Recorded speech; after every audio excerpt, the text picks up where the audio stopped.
Hi everyone, want to create or make a viral YouTube shorts that grab attention and rack up reviews? In this video, I'll show you how to edit it fast and easy using the HitPaw Edimakor. Let's get started. First, open the HitPaw Edimakor and start a new project. Then head to File and Project Settings, and here you can choose your format.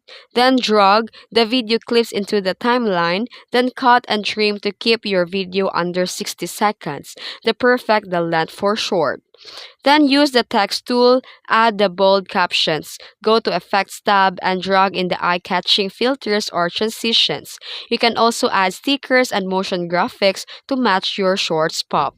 Then, you can enhance with the AI tools. Use the auto-generate captions with the AI subtitle tool. Viewers love on-screen text.